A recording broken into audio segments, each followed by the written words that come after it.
नमस्कार, स्वागत है आपका द न्यूज पर। मैं हूं आपके साथ शिप्रा सैनी। लोकसभा चुनाव 2024 से पहले विपक्ष लगातार एकजुटता की बात कर रहा है। अडानी मुद्दे को लेकर राहुल गांधी लगातार विपक्ष के साथ मिलकर मोदी सरकार को घेर रहे हैं। अडानी अडानी चिल्ला रहे हैं, लेकिन एनसीपी चीफ शरद पवार ने राहुल गांधी को बड़ा झटका दिया है। एक इंटरव्यू में शरद पवार ने यह साफ कर दिया है कि अडानी मामले पर जेपीसी जांच की जरूरत ही नहीं है। उन्होंने ये भी कहा कि हिंडनबर्ग की जो रिपोर्ट अडानी पर सामने आई वो एक टारगेट अटैक था। ये तमाम बातें अब क्या असर डालेगी 2024 लोकसभा चुनाव पर? शरद पवार की इसी पूरे मामले पर बातचीत करने के लिए हमारे साथ हैं वरिष्ठ पत्रकार अजय जी। अजय जी, स्वागत है आपका। मेरा आपसे बड़ा सवाल यही है कि शरद पवार जो कि एनसीपी के चीफ हैं, उन्होंने जो कुछ भी कहा है, आखिर वो 2024 लोकसभा चुनाव पर क्या असर उसका पड़ेगा? देखिए, आपने जो पूछा है कि क्या असर पड़ेगा, असर बहुत ज़्यादा पड़ेगा। आप याद रखिएगा, हिंदुस्तान की राजनीति की हमेशा दिशा दशा को जो तय करते हैं वो शरद पवार करते हैं। इधर 30 साल के इतिहास में शरद पवार ने सबसे ज़्यादा राजनीति को बदला है। जो भी दिल्ली की ओर आए हैं वो शरद पवार के उससे आए हैं, और जो भी दिल्ली से हटे हैं वो भी शरद पवार के उससे।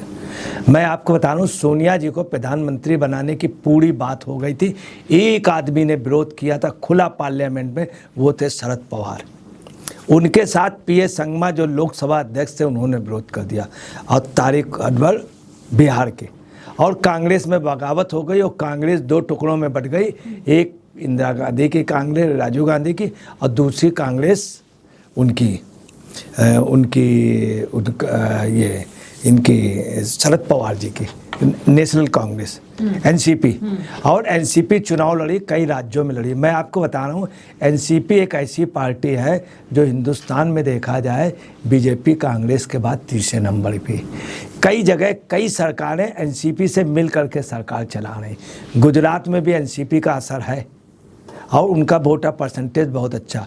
गोवा में तीसरे नंबर का वोट है एनसीपी का, गुजरात में है, कर्नाटक में है। उत्तरी कर्नाटक में एनसीपी अब मराठों का सबसे बड़ा नेता हिंदुस्तान में है तो शरद पवार है, जिसकी पोजीशन ग्वालियर से लेकर कालपी तक मजबूत है। इसके अलावा मराठों के अलावा हर जगह उनकी वो है। आपको बता रहे हैं, नॉर्थ ईस्ट में सभी राज्यों में एनसीपी है, और नॉर्थ के 3 राज्यों में एनसीपी के समर्थन से सरकारें चल रही, जिसमें नागालैंड की बीजेपी की भी है। तो आपको मेन चीज़ बता रहे, 2024 में शरद पवार का ये बयान बहुत ऊंचे जाएगा और ये अफेक्ट डालेगा। सोनिया जी को प्रधानमंत्री बनने से रोका, राहुल गांधी से इनका, राजीव गांधी से इनका मतभेद हुआ था, जिसमें राजीव गांधी के एक्सपायर हुए हैं। उस समय जब वो सब जगह दौड़ रहे थे तो ये साफ था कि राजीव गांधी पूरा बहुमत लेके नहीं आने।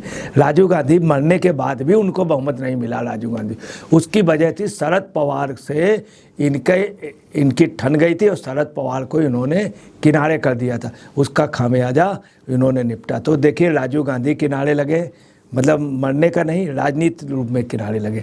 सोनिया जी किनारे लगी। अभी जो इन्होंने दिया है, बहुत बड़ा खेल कर दिया है राहुल जी के साथ। आपको बता रहे हैं, राहुल के रेस के घोड़े, राहुल जो दौड़ता हुआ आ रहा था, साउथ से दौड़ता हुआ महाराष्ट्र से आया पंजाब के बाद वो अपने घर आया रेस में, और रेस के घोड़े पे अगर किसी ने टंगड़ी मारी तो शरद पवार ने मार दी। तो अजय जी, आपने ये कहा कि शरद पवार ने राहुल को बड़ा झटका दिया है। मेरा सवाल ये है कि वीर सावरकर पर कांग्रेस पार्टी की अलग राय है, शरद पवार की अलग राय है। फिर चाहे अडानी पर अब उन्होंने कह दिया है कि जेपीसी जांच की मांग जो है वो ठीक नहीं है, सुप्रीम कोर्ट ने कमेटी बना दी है। तो इन सब के बावजूद भी क्या कांग्रेस वाकई चाहती है कि वो शरद पवार के साथ जाए? आखिर किस तरीके से शरद पवार का वो इस्तेमाल करना चाहती है, ये मेरा सवाल है। और साथ ही मैं ये भी पूछना चाहती हूँ कि जिस तरीके से संजय सिंह, आम आदमी पार्टी के जो राज्यसभा सांसद हैं, वो अडानी के मुद्दे पर लगातार हमलावर हैं मोदी पर, और अभी हाल ही में केजरीवाल के साथ भी डिनर पर शरद पवार पहुंचे थे। तो क्या अब आने वाले वक्त में केजरीवाल को शरद पवार समझा पाएंगे कि जो वो बोल रहे हैं वही सही है? किस तरीके से आप देखते हैं कि ये पूरा राजनीतिक जो समीकरण है वो 2024 तक किस तरीके से बदलेगा?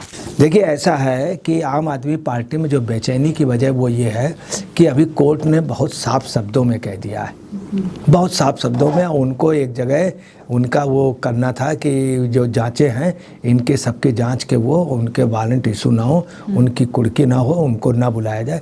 तो उन्होंने कह दिया कि आप कोई वो नहीं है, आम एक जो राजनेता है वो आम कार्यकर्ता के रूप में, एक कोर्ट ने वो दे दिया।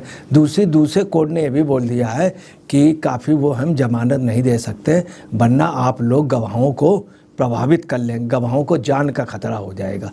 ये चीज़ आपके लिए है, आपके लिए। तीसरा ये है कि ये जान गए हैं, अभी सुकेश चंद्रशेखर ने कह दिया कि सब बयान दे दिया कि 100 करोड़ लिया था, एक 15 केजी घी के नाम से कोर्ट था और 75 करोड़ रुपया एक दिया गया काली कार से टीआरएस के कार्यालय में, वो आपको गया पिल्लई नुकुर। अब ये बयान वो सबूत होगा, ये बयान नहीं सबूत है, वो बाकायदे प्रूफ दे रहा है, काफ़ी 700 पन्ने का वो दे रहा है, सब दे रहा है। अब ये फंसते जा रहे हैं, फंसते जा रहे हैं।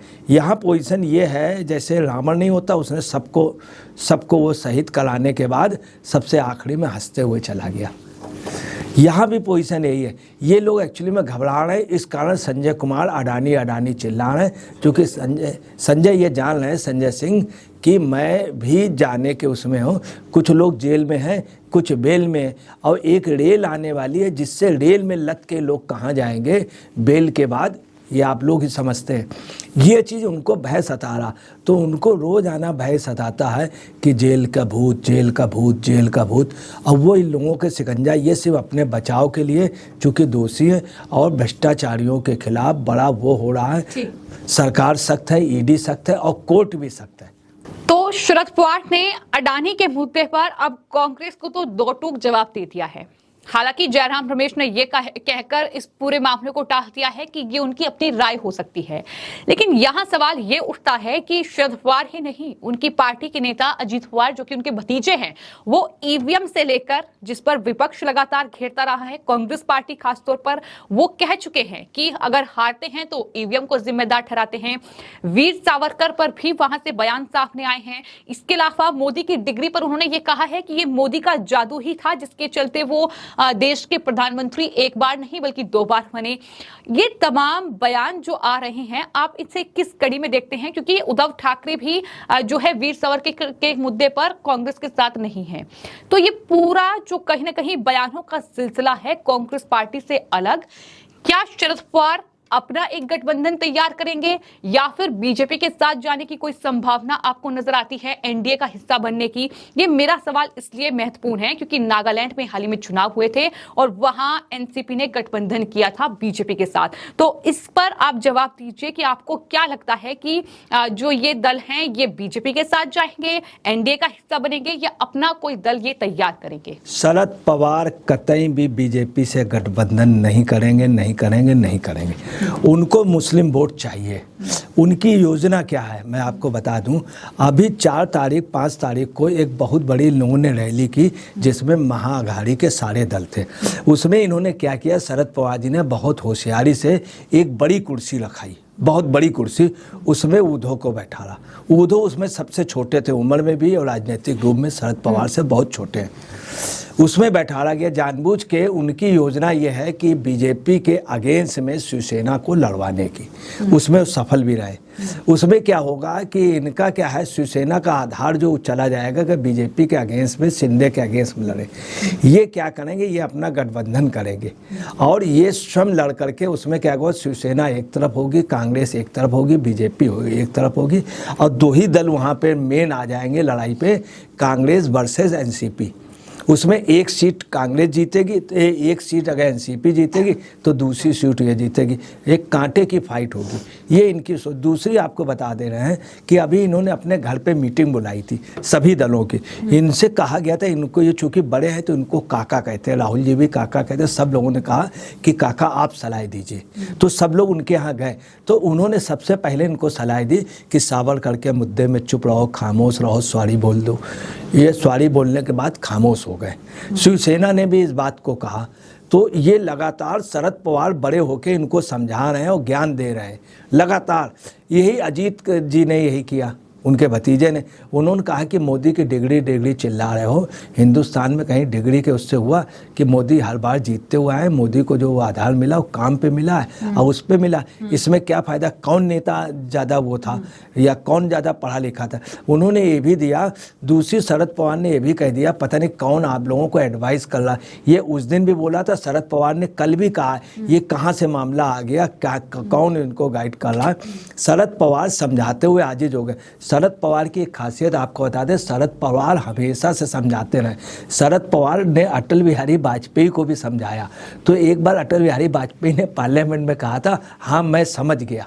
अटल जी ने इनसे मुस्कुराते हुए कहा था, और इनकी एक बात को माना था पार्लियामेंट के अंदर। इन्होंने इंदिरा जी को समझाने की कोशिश की और राहुल को। मगर होता क्या है, जब ये किसी को समझाते हैं तो बड़े जो अहमवादी दल होते हैं उनके समझ की जगह वो अपने को अधिक वेट समझ के इनकी बात नहीं मानते, उसका खामियाजा भुगतना पड़ता। हकीकत ये है कि शरद पवार कांग्रेस से बिल्कुल एंटी हो गए हैं। और शरद पवार का ये है कि इनकी और बीजेपी से हो, मैं एक दल हूँ, बीजेपी से मेरी फाइट हो। महाराष्ट्र में 2 दलों से फाइट होगी। और शिवसेना जिस समय जीत के आई थी बीजेपी, तो शरद पवार ने क्या किया था, बीजेपी को सपोर्ट किया था और शिवसेना की सरकार नहीं बनने दी थी इसके पहले। तो शरद पवार का जो कुछ है, जो कहना होता बात साफ कह देते और अमल करते। इसीलिए शरद पवार कुछ भी हो मजबूत स्तंभ है वहाँ के, नहीं देश के। और 2024 में हम आपको बता रहे हैं, बहुत क्लियर है कि शरद पवार ने एक वो झंडा दे दिया है, उसको ले करके आपको बता रहे हैं कि अखिलेश, ममता बनर्जी, नीतीश कुमार और बीआरएस, ये सब ले करके कांग्रेस के अगेंस्ट में उससे बड़ा दल खड़ा हो जाएगा, जो कांग्रेस को आपको बता रहे, ये कांग्रेस के लिए बहुत ही, आप सुन ले, ब्रजपात है। तो अजय जी, आपने ये बताया कि इस वक्त शरद पवार की 2024 को लेकर क्या स्ट्रेटजी है, क्या तैयारी वो कर रहे हैं। तो कांग्रेस पार्टी जो हाल ही में मीटिंग कर रही थी राहुल गांधी की सदस्यता जाने के बाद, और उनके नेताओं को कहीं ना कहीं ये एहसास भी हो चुका था कि हम तमाम दल जो हैं वो इकट्ठे हैं। और अभी भी कांग्रेस ये कह रही है कि 19 दल तो एक साथ हैं। ये शरद पवार की अपनी राय हो सकती है, लेकिन आपको क्या लगता है कि जो 2024 लोकसभा चुनाव होगा उसमें कांग्रेस पार्टी के साथ कितने दल होंगे, या कांग्रेस पार्टी पूरी तरीके से बिखर चुकी है, अब उसे किसी का भी साथ नहीं मिलने वाला है? क्योंकि मुद्दे जो हैं कांग्रेस पार्टी ऐसे उठा रही है जो कि देश हित में नहीं है। उन्हें जनता के मुद्दे उठाने चाहिए, बजाय इसके कि अडानी और इस तरीके से न्यायपालिका को जिम्मेदार जो ठहरा रहे हैं। आपको क्या लगता है कि जनता के मुद्दे उठाना बेहतर होगा या इस तरीके से न्यायपालिका और चुनाव आयोग और अडानी के मुद्दे? तो ये मेरा सवाल है। देखिए, आपको बता रहे हैं कि अडानी वाला जो मुद्दा है, शरद पवार ने बहुत स्पष्ट कर दिया है कि पहले क्या करता था, विपक्ष ध्यान बटाने के लिए, सरकार को बदनाम करने के लिए टाटा बिरला का कहता था, जबकि टाटा बिरला का बहुत बड़ा योगदान था इस देश में। ये शरद पवार ने, अब ये अडानी उसका ले रहे हैं। मगर वहीं शरद पवार ने कहा है कि इन लोगों ने अर्थव्यवस्था को मजबूत करने के लिए बहुत बड़ा काम किया। शरद पवार उनमें हैं जिन्होंने, आप समझ लीजिए, नरसिंहा राव की पॉलिसी को, मनमोहन सिंह की पॉलिसी को उन्होंने समर्थन किया था और सपोर्ट किया था। और शरद पवार उसमें है, जब जनता पार्टी जीत करके आई, मुझे याद है पार्लियामेंट में इन्होंने कोका कोला वाले में इन्होंने कहा था, एक बयान दिया था, मगर लोगों ने नहीं माना, कोका कोला बंद हो गया। उसमें जेपीसी में थे। वास्तव में जेपीसी से कुछ नहीं होता। अगर जेपीसी बनी तो विपक्ष के साथ और कांग्रेस के साथ ये बहुत बड़ा एक वो होगा, कांग्रेस अपनी कब्र खोद रही है। दूसरी बात आपको बता रहे हैं, जो चुनाव होगा उसमें हर राज्य में कतई भी अखिलेश यादव कांग्रेस से पैक्ट नहीं करेंगे अगर तो 2 सीटें देंगे, सिर्फ 2 ये लेने को तैयार नहीं होंगे। बिहार में इनको 3 सीटों 4 से ज़्यादा नहीं मिलेगा। कहीं पर भी आप समझ लीजिए ममता बनर्जी ये कहेगी 2 सांसद 2 सीटें ले लो। इनको हम बता रहे हैं कि विपक्ष का जो है भानुमति का पिटारा है, ये बिल्कुल बिखर जाएगा। कांग्रेस को अलग ही लड़ना पड़ेगा, अकेले हो सकता है 1-2 दल इनके साथ, ये 15 दलों में आप ये समझ लीजिए लगभग जो मेन 11 दल हैं ये कतई नहीं इनके साथ होंगे। तो आपने सुना वरिष्ठ पत्रकार अजय जी को, उनका साफ तौर पर यह कहना है कि शरद पवार का जो ये बयान है ये बता दिया है कि विपक्ष जो है 2024 से पहले पूरी तरीके से बिखर चुका है। कांग्रेस पार्टी जो ये दावा कर रही है कि 17 दल अभी भी एकजुट है, लेकिन शरद पवार ने ये बता दिया है कि उन्होंने कहीं ना कहीं ये बयान देकर अडानी के मुद्दे पर कांग्रेस पार्टी को बड़ा झटका दिया है और कांग्रेस पार्टी कहीं ना कहीं अडानी जैसे मुद्दे को उठाकर अपने लिए ही खाई खोदने का काम कर रही है। फिलहाल आपकी इस पूरे मामले पर क्या राय है हमें कमेंट बॉक्स में जरूर लिखें और चैनल को सब्सक्राइब करें। धन्यवाद।